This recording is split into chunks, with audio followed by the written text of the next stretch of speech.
Assalamualaikum warahmatullahi wabarakatuh. Alhamdulillahilladzi hadana lihada wa ma kunna linahtadiya laula an hadana Allah. Ashhadu an la ilaha illallah wahdahu la syarikalah wa ashhadu anna Muhammadan abduhu wa rasuluh.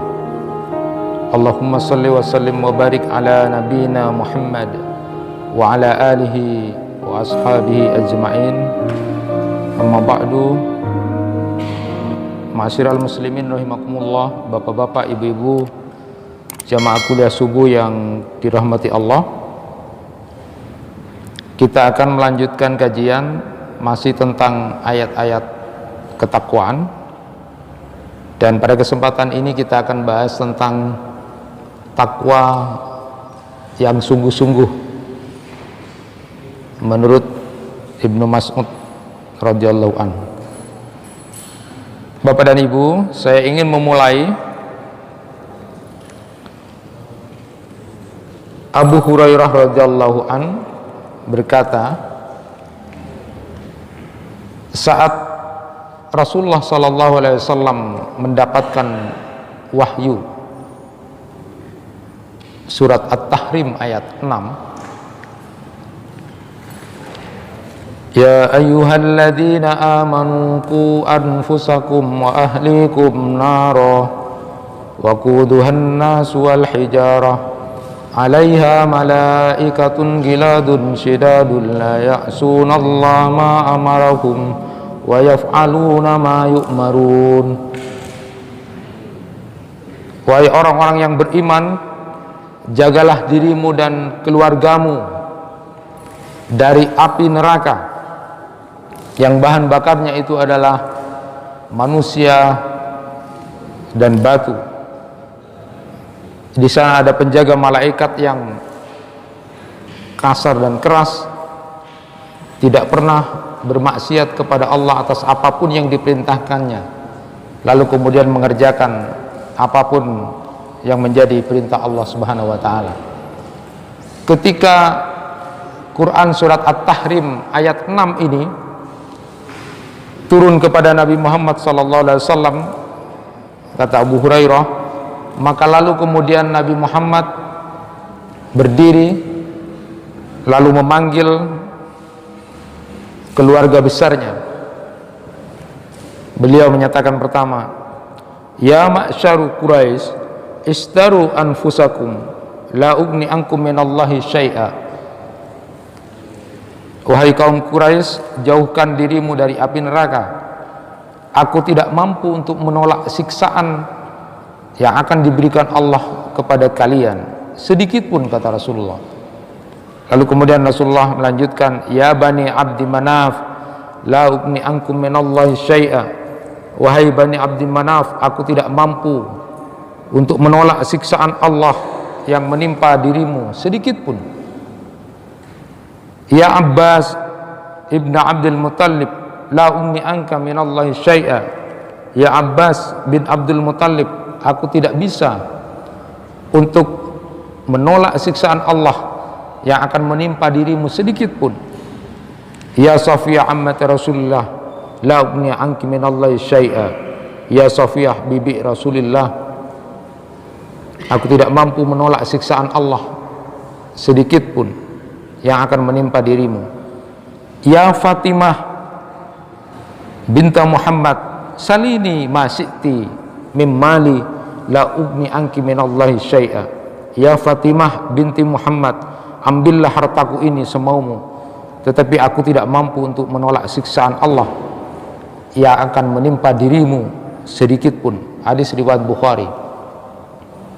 Jadi Abu Hurairah itu bercerita ketika Allah Subhanahu wa taala menurunkan surat At-Tahrim ayat 6 itu, lalu kemudian beliau mengambil, berdiri, memanggil, lalu kemudian mengumpulkan keluarga besarnya. Bapak dan Ibu yang dirahmati Allah, saya teringat apa yang disampaikan oleh seorang filosof muslim namanya Muhammad Iqbal dari Pakistan. Beliau menyatakan, kalau seandainya kita ingin dekat dengan Al-Quran, Maka cobalah bayangkan, setiap ayat-ayat yang turun itu Allah turunkan langsung kepada kita, dan itu perintah dari Allah langsung kepada kita, maka baru akan menyatu itu Al-Quran dengan kita. Bayangkan setiap ayat yang kita baca, lalu bayangkan itu seolah-olah Allah langsung menurunkan ayat itu kepada kita, dan kita harus melaksanakan itu. Tidak mudah, berat, tidak mudah memang. Bayangkan setiap ayat yang kita baca itu seolah-olah Allah langsung turunkan kepada kita, dan kita harus melaksanakan itu. Jadi kalau dibayangkan surat At-Tahrim ayat 6 ini turun kepada kita, ya ayyuhalladzina amanu qu anfusakum wa ahlikum naro, wahai orang-orang yang beriman, jagalah dirimu dan keluargamu dari api neraka. Kalau kita bayangkan seolah-olah ayat ini turun kepada kita, satu ayat ini turun kepada kita, lalu harus kita lakukan. Pernahkah Bapak dan Ibu sama seperti yang dilakukan oleh Rasulullah SAW? Pernah memanggil istrinya, pernah memanggil anak-anaknya, pernah memanggil keluarganya untuk sedikit berbicara tentang hidup ini. Barangkali mungkin Bapak suatu saat panggil istrinya, panggil anaknya, wahai istriku, aku tidak bisa menjamin tentang hidupmu, apa yang akan terjadi nanti di akhirat, aku juga tidak bisa menjamin diriku, maka jagalah dirimu dari siksa Allah. Wahai anakku, jagalah dari siksa Allah. Pernahkah Bapak memanggil lalu mengumpulkan keluarga? Kalau Muhammad Iqbal menyatakan, kalau kita ingin kemudian dekat dengan Al-Quran, bayangkan setiap ayat-ayat yang kita baca itu seolah-olah langsung turun dari Allah, lalu kita harus melakukan itu. Selama ini mungkin kita hanya sebatas membaca Al-Quran, tapi pernahkah dibayangkan satu ayat Al-Quran itu, paling tidak kalau tidak bisa terjemahannya, bacalah terjemahannya, lalu bayangkan itu perintah langsung dari Allah yang harus kita lakukan. Luar biasa hasilnya memang. Tetapi itu tidak mudah, berat.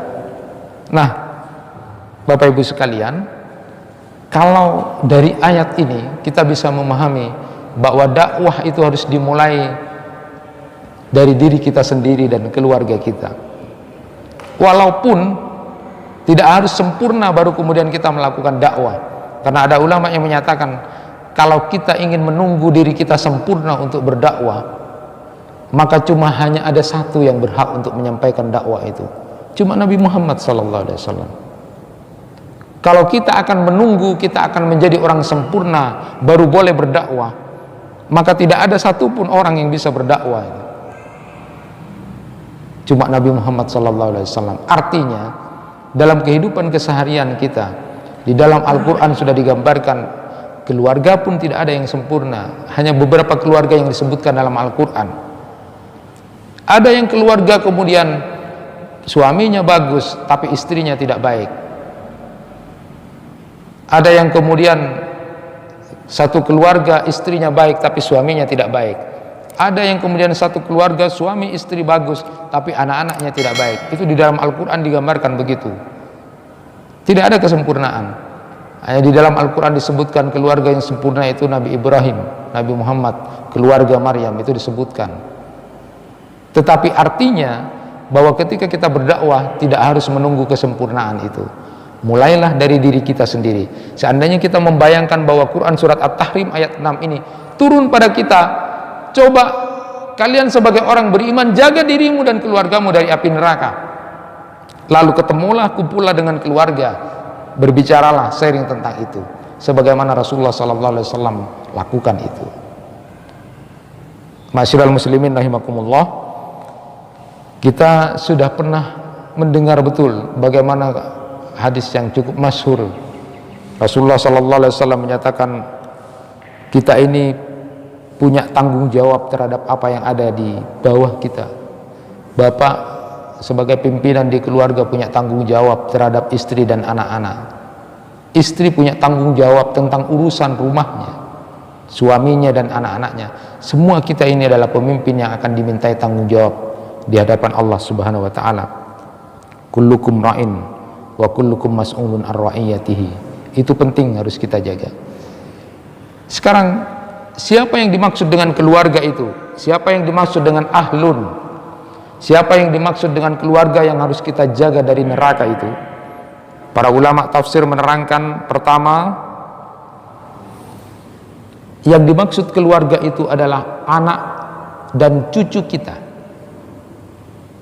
Itu dalam tafsir Al-Qurtubi, tafsir Al-Jami' li Ahkamil Qur'annya, beliau menyatakan yang namanya keluarga itu adalah anak dan cucu. Lalu kemudian ada ulama tafsir juga menyatakan keluarga itu juga adalah orang tua kita, bapak dan ibu kita, terus kakek dan nenek kita, ke samping paman dan bibi kita. Itu di Faidul Qadir. Jadi keluarga itu adalah orang tua, kakek, nenek, dan ke samping paman dan bibi. Yang ketiga, keluarga itu menurut hadis riwayat Bukhari itu adalah suami atau istri kita. Jadi keluarga kita, kalau bapak-bapak ini adalah istrinya, kalau ibu berarti suaminya. Itu keluarga kita yang harus kita jaga.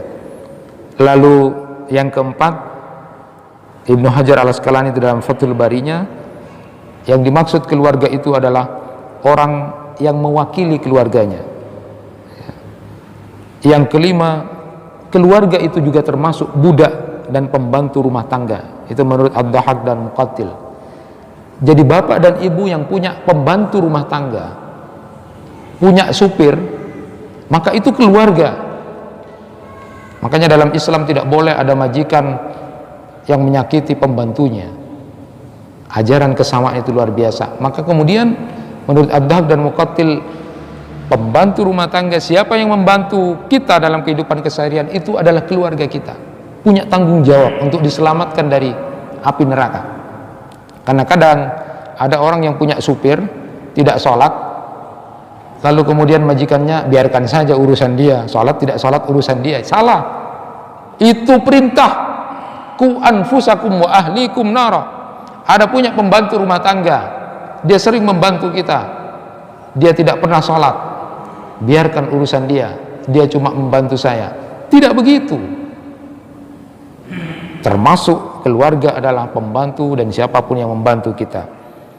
Yang keenam itu di dalam Quran surat Asy-Syu'ara ayat 214 itu disebutkan, keluarga itu adalah siapapun kerabat kita, asalkan itu adalah menjadi tanggungan kita, maka itu adalah keluarga kita. Sama seperti Rasulullah tadi turun surat At-Tahrim ayat 6, lalu dikumpulkan seluruh keluarganya, dan Rasulullah menyatakan, aku tidak bisa menolong kamu, tidak bisa menolak siksaan Allah. Betapa luar biasanya Rasulullah itu memberikan peringatan kepada siapapun. Tidak mengatakan aku Rasulullah, aku orang nomor satu, nanti aku bisa menyelamatkan kamu. Tidak begitu Rasulullah. Rasulullah mengingatkan, ada kekuasaan jauh lebih besar dari segala-galanya. Punya kekuasaan hanya Allah. Tapi diingatkan, itu penting. Pernahkah kita kemudian mengumpulkan keluarga kita lalu mengingatkan? Bapak dan Ibu sekalian, lalu bagaimana cara kita untuk menghindarkan diri dari api neraka keluarga kita itu? Yang pertama, ketika sahabat Umar radhiyallahu an bertanya kepada Rasulullah, ya Rasulullah, bukankah Allah subhanahu wa ta'ala memerintahkan kepada kita untuk menjaga diri kita dan keluarga kita? Bagaimana aku bisa menjaga keluargaku dari api neraka? Maka lalu kemudian Rasulullah SAW menyatakan, hendaklah kamu mencegah mereka untuk melakukan apa-apa yang dilarang oleh Allah, dan hendaklah kamu mengajarkan kepada keluarga kamu untuk menjalankan apa yang menjadi perintah-perintah Allah. Itu dalam tafsir Al-Qurtubi ketika menjelaskan tentang bagaimana menyelamatkan keluarga dari api neraka. Keluarga dicegah untuk tidak melakukan hal-hal yang tidak baik atau yang dilarang oleh Allah, dan diajarkan untuk mengamalkan apa yang menjadi perintah-perintah Allah.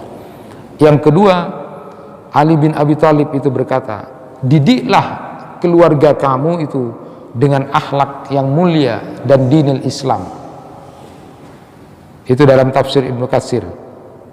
Jadi untuk menyelamatkan keluarga, didiklah keluarga kamu dengan akhlak yang mulia. Barangkali bapak dan ibu sekarang banyak yang kehilangan anak-anaknya punya akhlak yang baik gitu. Siapa yang salah? Besok yang akan dimintai tanggung jawab di akhirat itu adalah pemimpin. Bapak adalah termasuk pemimpin di rumah tangga. Kalau banyak anak-anak kita yang kehilangan akhlaknya, siapa yang bertanggung jawab?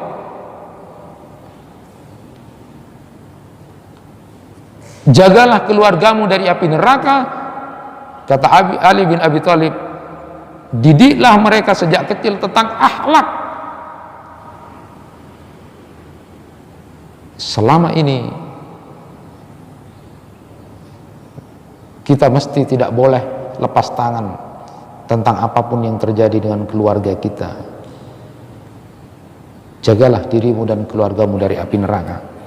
Yang ketiga, dalam tafsir Ibnu Katsir juga disebutkan Ibnu Abbas radhiyallahu anhuma, didiklah keluargamu agar taat kepada Allah, menjauhi larangannya, dan menasihati mereka selalu untuk senantiasa ingat kepada Allah dengan cara melaksanakan apa yang menjadi sunnah Rasulullah SAW.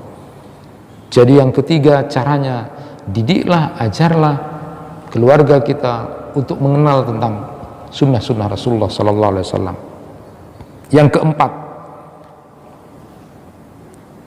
bagaimana caranya? Ini penting sekali. Dalam tafsir Al-Qurtubi juga disebutkan, mengambil pendapat dari Qatadah dan Mujahid itu, jagalah dirimu dari api neraka, yaitu dengan perbuatan contohmu sendiri, lalu keluargamu jagalah dengan nasihat-nasihatmu.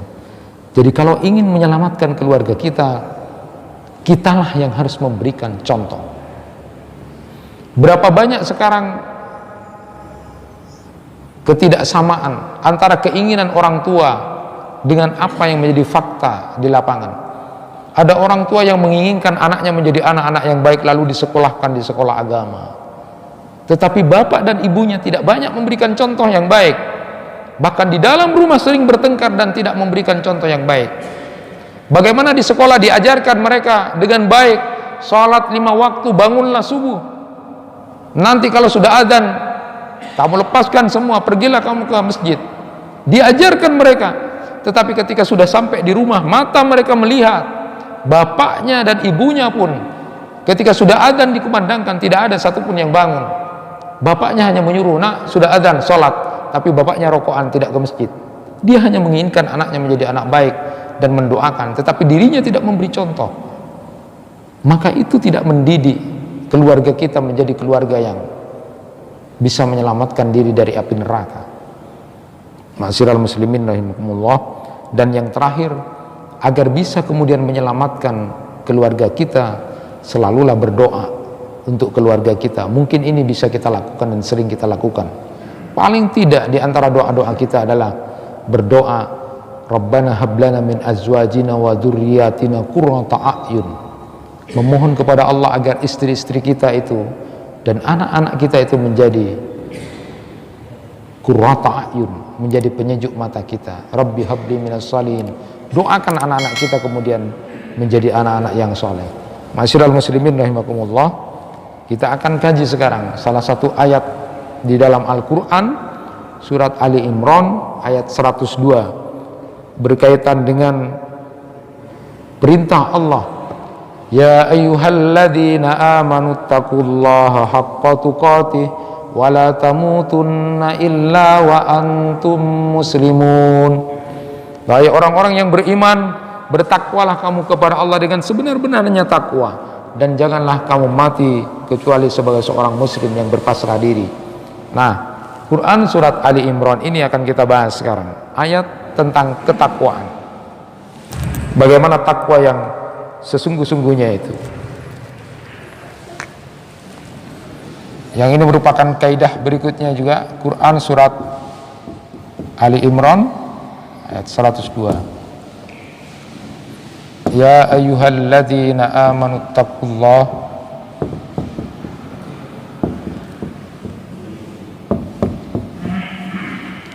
haqqa tuqatih wala tamutunna illa wa antum muslimun.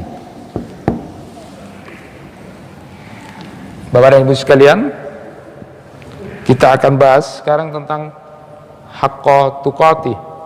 Ada perintah di dalam Al-Quran, surat Ali Imran 102, wahai orang-orang yang beriman, bertakwalah kamu kepada Allah dengan takwa yang sungguh-sungguh, dan janganlah kamu mati kecuali sebagai seorang muslim, orang yang berpasrah diri. Nah, haqqa tuqati itu bagaimana? Menurut riwayat Ibnu Hatim itu, saat ayat ini turun, berdasarkan riwayat dari Sa'ad bin Jabir itu, bahwa saat ayat turun ini banyak kaum muslimin yang melakukan ibadah yang luar biasa, sampai-sampai kemudian kaki mereka bengkak semuanya, lalu dahi-dahinya kemudian luka semua. Jadi orang muslim pada waktu itu mengartikan haqqa tuqati itu luar biasa, sampai bengkak kakinya, lalu kemudian dahinya sampai berdarah-darah luka, sungguh-sungguhnya luar biasa. Sampai kemudian turun Quran surat At-Taghabun ayat 16, wattaqullah mastata'tum, maka kamu bertakwalah kepada Allah sesuai atau menurut kemampuan kamu. Nah, ayat ini atau surat Ali Imran 102 ini sering kemudian digabungkan dengan At-Taghabun ayat 16 yang menyuruh bertakwa sesuai dengan kemampuan, kita. Ketika turun ayat ini, kata beliau, maka kemudian tidak lagi seperti itu cara beribadahnya.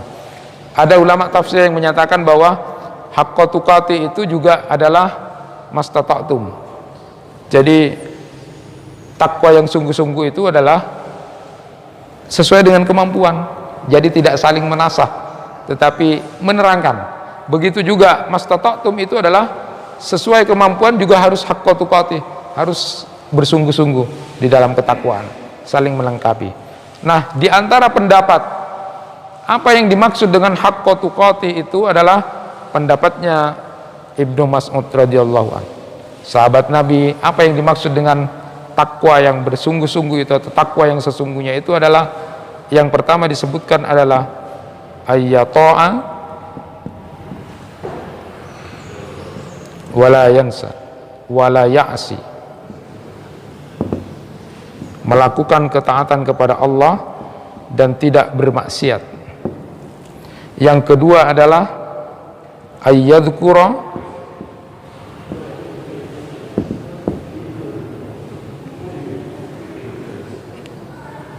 wala yansa. Yang ketiga adalah ayyaskura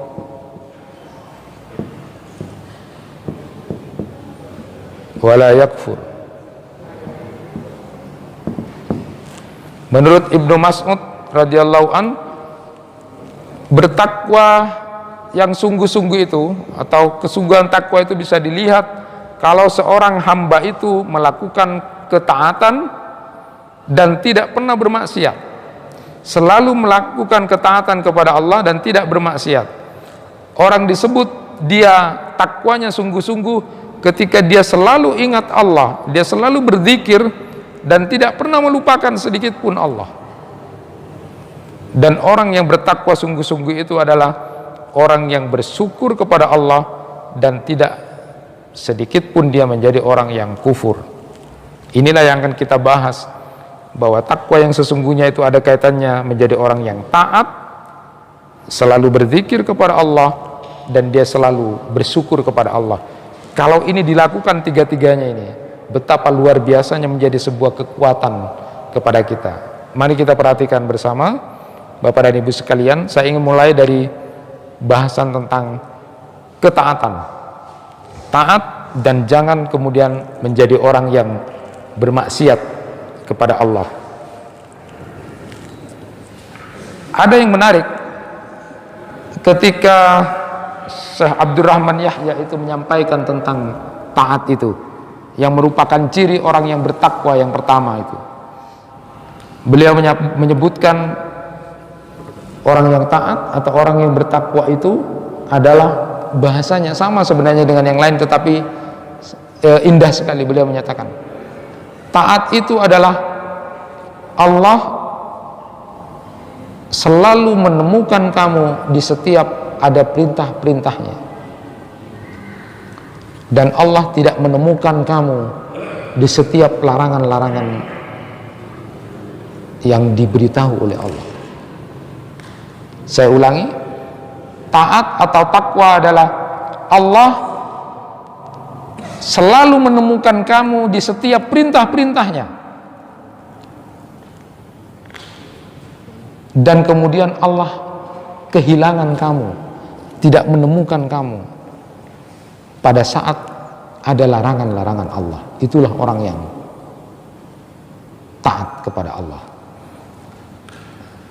Syekh Athaillah itu dalam Al-Hikamnya menyatakan begini: aslu kulli maksiatin wa ghaflatin wa sahwatin arida anin nafsi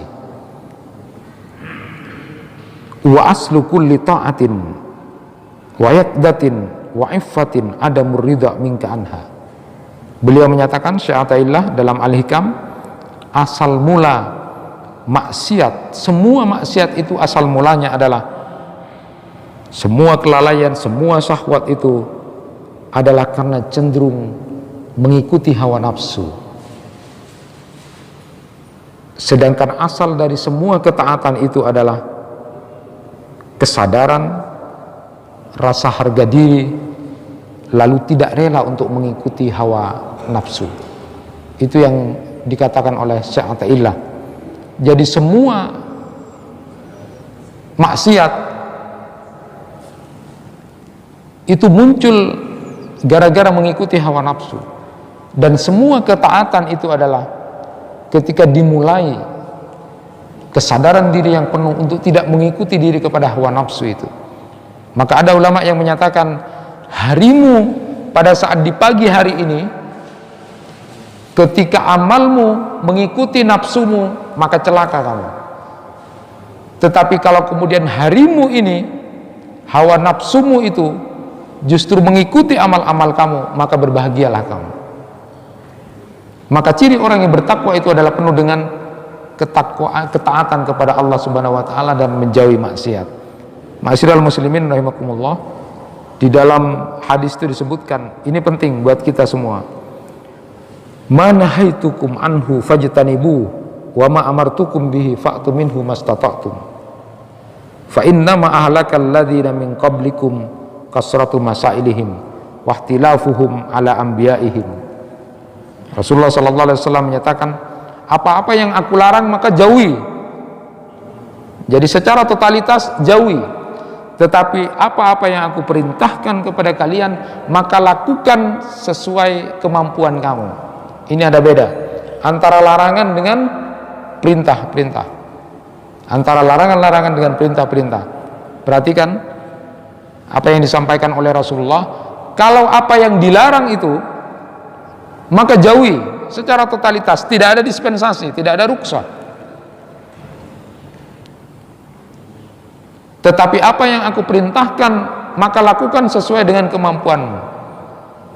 Salat, berdiri, tidak mampu boleh duduk, tidak mampu boleh berbaring, tetap lakukan perintah sesuai kemampuan kamu. Tidak bisa haji karena tidak punya dana, tidak apa-apa. Yang punya segera ke haji. Larangan totalitas. Ada orang yang punya kesempatan untuk korup 100 juta, punya kesempatan, lalu kemudian mau mengatakan pada Allah, ya Allah, tidak 100 juta, cukup 10 juta, kenapa ya Allah? Tidak apa-apa. Atau 5 juta, sama aja. Totalitas, jauhi. Tidak seperti perintah-perintah itu. Ini penting.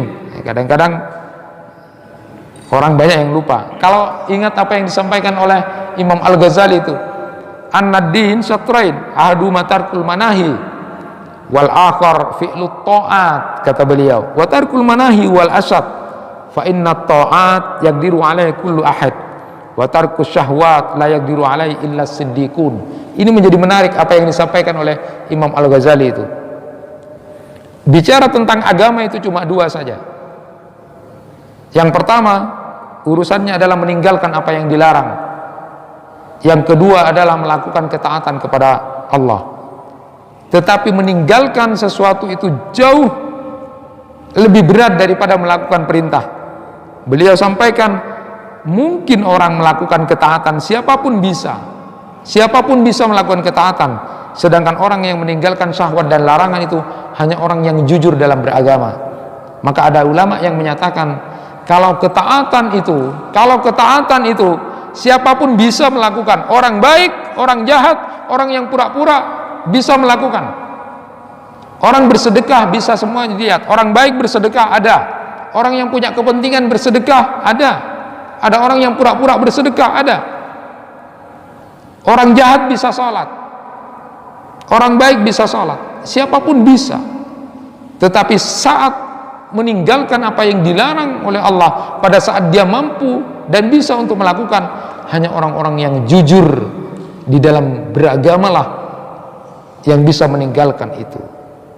Maka kalau kemarin apa yang disampaikan oleh Umar bin Khattab, jangan tertipu dengan salat seseorang, tapi cobalah dia kalau berurusan dengan uang. Itu yang disampaikan oleh Umar bin Khattab. Semua perintah mungkin semua orang bisa melakukan, tetapi kalau itu larangan, hanya orang-orang yang jujurlah di dalam beragama untuk meninggalkan itu. Ma'asyiral muslimin rahimakumullah, maka ciri orang yang bertakwa itu adalah yang pertama, dia selalu melakukan ketaatan kepada Allah, dan dia kemudian menjauhi apa yang menjadi kedurhakaan kepada Allah. Yang kedua, ini penting juga, ciri orang yang kemudian dia punya kesungguhan di dalam bertakwa kepada Allah adalah dia selalu mengingat Allah pagi, siang, petang. Dia selalu mengingat Allah. Di dalam Al-Quran disebutkan, ya ayyuhalladzina amanu dzkurullaha dzikran katsira wasabbihu bukratan wa asila. Hai orang-orang yang beriman, ingatlah kepada Allah itu banyak. Ini kalimat yang banyak. Ini berbeda dengan amal. Kalau amal itu adalah amal yang terbaik, berbuatlah amal yang paling bagus, ahsanu amala, tidak amal yang banyak, tetapi amal yang paling bagus, berbobot. Itu kalau amal soleh tidak diperintah banyak, tetapi berkaitan dengan zikir, perbanyaklah berzikir. Hati-hati, ciri orang munafik itu disebutkan dia zikirnya kepada Allah sedikit, tetapi khusus masalah zikir ini banyak, kalimat-kalimatnya adalah banyak. Allah subhanahu wa ta'ala mengistimewakan orang-orang yang selalu berzikir ini, disebut dengan al-mufarridun. Ketika sahabat bertanya kepada Rasulullah, siapa yang dimaksud dengan al-mufarridun itu? Rasulullah kemudian menjawab, mereka adalah laki-laki atau perempuan yang banyak mengingat Allah. Wadz-dzakirinallaha katsira wadz-dzakirat a'addallahu lahum maghfiratan wa ajran 'azima. Jadi akan disediakan ampunan dan pahala yang besar bagi laki-laki dan perempuan yang banyak mengingat Allah. Ada yang menarik, dan ini bisa dilakukan bapak dan ibu. Riwayat Abu Sa'id Al-Khudri radhiyallahu an, Nabi sallallahu alaihi wasallam bersabda, "Idza aiqadar rajulu ahlahu minal lail fa shallaya aw shalla rak'ataini jami'an kutiba fid dzakirin Allah katsira wadz dzakirat." Rawahu Abu Dawud. Kalau ada seorang suami laki-laki membangunkan istrinya di tengah malam, lalu kemudian dia salat berjamaah atau salat sendiri-sendiri 2 rakaat, maka dicatatlah oleh Allah 2 orang itu, malam itu dicatat sebagai orang yang ahli zikir. Dia banyak mengingat Allah, laki-laki dan perempuan. Dan orang yang ahli zikir ini akan banyak dapat ampunan dan pahala yang besar. Jadi bapak dan ibu boleh mulai nanti malam bangunkan istrinya, lalu boleh sholat jamaah atau boleh sholat sendiri-sendiri, maka akan disebutlah malam itu bapak dan ibu sebagai ahli zikir.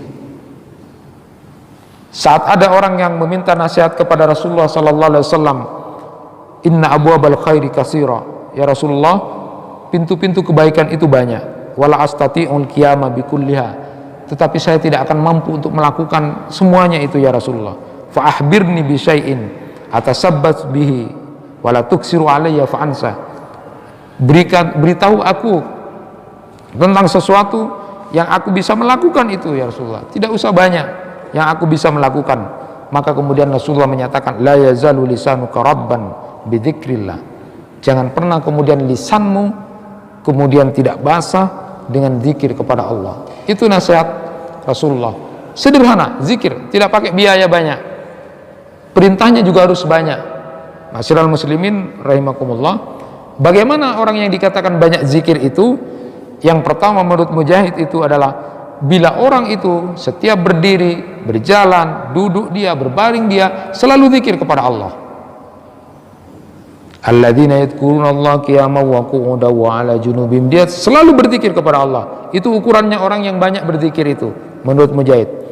Menurut Ibnu Shalah itu adalah orang yang dikatakan banyak berzikir itu adalah dia zikir dengan zikiran-zikiran yang sudah maksur, ya, baik itu pagi maupun malam hari. Tetapi seperti yang saya sampaikan menurut Ibnu Abbas radhiyallahu an, beliau menyatakan bahwa paling tidak di 5 keadaan itu sudah disebut ahli zikir. Yang pertama adalah setiap selesai sholat wajib dia berzikir. Yang kedua, dia punya wiritan pagi dan sore hari, dia punya wiritan.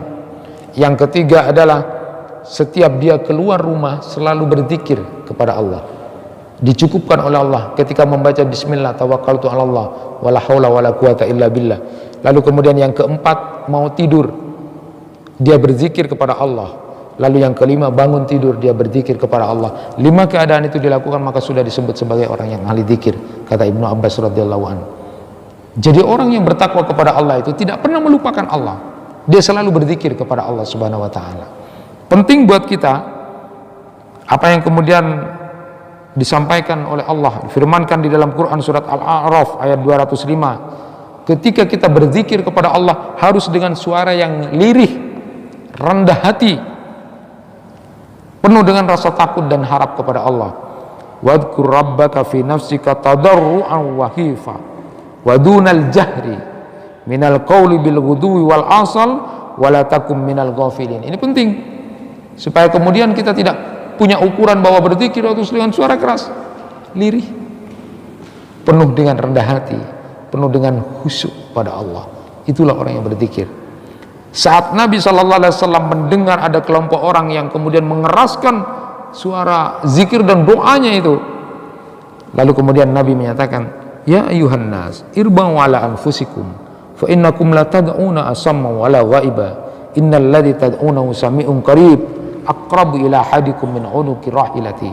Rasulullah menegur, wahai manusia, berdoalah dengan suara yang lirih, karena kalian tidak berdoa kepada zat yang tuli dan yang tidak ada. Sesungguhnya kalian berdoa kepada zat yang maha mendengar dan maha dekat, bahkan lebih dekat dari tari leher ontanya. Itu Rasulullah mengingatkan begitu. Jadi bayangan kita orang yang ahli zikir itu seperti itu. Jangan dibayangkan yang seperti yang lainnya. Bapak Ibu sekalian, saya ingin menyampaikan ini penting. Kalimatani hafifatani ala lisan sakilatani fil mizan habibatani ila rahman subhanallah wa bihamdi subhanallahil azim. Itu kata Rasulullah. Ada kalimat yang ringan tetapi itu nanti di mizan timbangannya begitu sangat berat, sangat disukai dan dicintai oleh Allah. Apa itu? Subhanallah wa bihamdi subhanallahil azim. Ini penting. Ada juga di dalam riwayat itu, mangqala subhanallah wa bihamdi fi yaumin mi'ata marrah huttat khatayahu wa in kanat misla zabadil bahri. Kalau ada orang yang membiasakan membaca subhanallah bihamdi subhanallah bihamdi, sehari dia mengucapkan itu 100 kali, maka semua kesalahannya akan diampuni oleh Allah walaupun sebanyak buih di lautan. Tapi berapa banyak kita kemudian mau seperti itu? Orang yang bertakwa itu adalah ayadzkura wa la yansa, tidak pernah kemudian tidak mengingat Allah dan tidak pernah kemudian melupakan Allah. Maka paling tidak di bibir kita selalu subhanallah ya, subhanallah ya. Akan dihapus dosa-dosa kita walaupun itu sebanyak buih di lautan 100 kali. Tidak mudah itu. Penting lagi, man dakhala suq faqala la ilaha illallah wahdahu la syarikalah lahul mulku wa lahul hamdu yuhyi wa yumit wa huwa yuhyi wa yumit wa huwa hayyu la yamut biyadil khair wa huwa ala kulli syai'in qadir. Siapa yang kemudian masuk pasar lalu membaca zikiran itu, maka Allah akan catat bagi dia 1.000.000 kebaikan sejuta kebaikan, dan sejuta kejelekannya akan dihapus oleh Allah. Lalu Allah akan mengangkat sejuta derajat buat dia. Lalu akan Allah bangunkan rumah di surga. Enak kan? Bapak dan Ibu, sederhana ilmunya.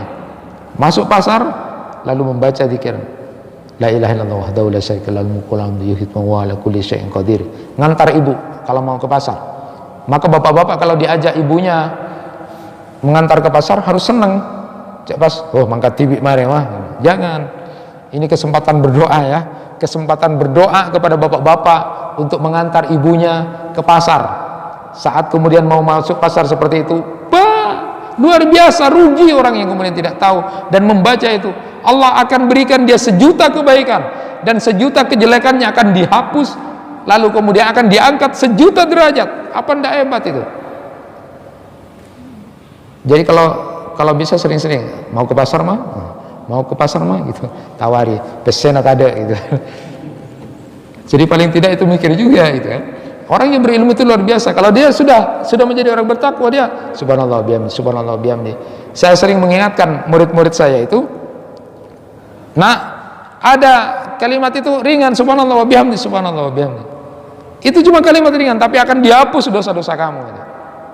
Maka coba nanti setiap kamu ada di lampu merah atau traffic light itu pas merah, nah, sudah tinggal 30-20 misalnya, kita keburu, itu kan mangkel Pak. Aduh gitu kan. Coba setiap itu dibiasakan di pikiran kamu, mindset kamu. Setiap kamu antri dan setiap berhenti kemudian berzikir, paling tidak itu tinggal 36, kamu sudah keburu. Apa yang bisa dilakukan? Takut juga. Daripada ngegas aja, kenapa tidak kemudian subhanallah bihamdi, itu luar biasa. Akan terasa tenang, lalu kamu akan dapat pahala luar biasa. Inilah orang yang bertakwa. Jangan sampai kemudian menghilangkan itu. Bapak dan Ibu sekalian, berkaitan dengan ini, kalau itu zikir yang muqayyad. Nah, zikir ada yang zikir mutlak, tidak ditentukan berapa saja silakan. Tapi kalau zikir muqayyad itu ada petunjuk dari Rasulullah sallallahu alaihi wasallam.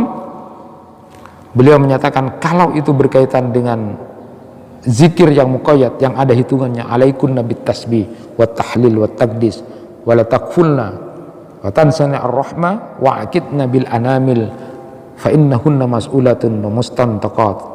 Hendaklah kalian membaca tasbih, tahlil, takdis, janganlah kalian lalai yang menyebabkan lupa akan rahmat Allah. Hitunglah dengan jari jemari kalian, karena jari jemari kalian itu nanti akan berbicara. Jadi ini penting. Kalau itu berkaitan dengan muqayyad dan hitungannya ada 7, ada 10, ada 100, memang paling tidak pakailah dengan jari jemari. Rasulullah menyatakan begitu. Kenapa?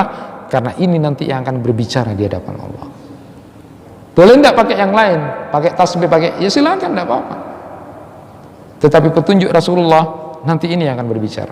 Walaupun benda-benda itu juga akan berbicara, tapi paling tidak Rasulullah menyuruh kita, kalau itu zikir yang muqayyad, pakailah jari jemari kamu. Terakhir, orang yang bertakwa itu adalah selalu bersyukur kepada Allah, dan dia tidak pernah menjadi orang yang kufur pada Allah. Kita mengetahui orang yang bersyukur itu adalah yang pertama mengakui dalam hati bahwa semua nikmat itu adalah dari Allah. Nabi Sulaiman contohnya, ketika sudah mendapatkan semuanya dari Allah, tidak ada sesuatu yang luar biasa sehebat Nabi Sulaiman, sampai diberikan nikmat bisa bicara dengan binatang, menguasai makhluk-makhluk. Hebat itu Nabi Sulaiman. Tapi apa yang dikatakan oleh Nabi Sulaiman? Hadza min fadli rabbi liyabluwani ashkur am akfur. Wa man syakara fa inna ma yashkuru li nafsi wa man kafara fa inna rabbi aghaniyun karim. Itu yang diucapkan oleh Nabi Sulaiman. Ketika sudah mendapatkan kenikmatan yang luar biasa, ini ujian Allah kepada aku. Ini semua dari Allah, ini semua dari Allah. Ini ujian, apakah aku termasuk orang bersyukur atau kufur? Ini penting. Jadi orang yang bersyukur itu yang pertama caranya adalah pengakuan dalam hati bahwa semua nikmat itu dari Allah. Kenapa? Karena kadang-kadang manusia lupa, ini usahaku, ini karena aku bekerja, ini karena kepintaranku. Lalu kemudian dia menjadi orang yang sombong ketika dititipi harta oleh Allah Subhanahu wa taala.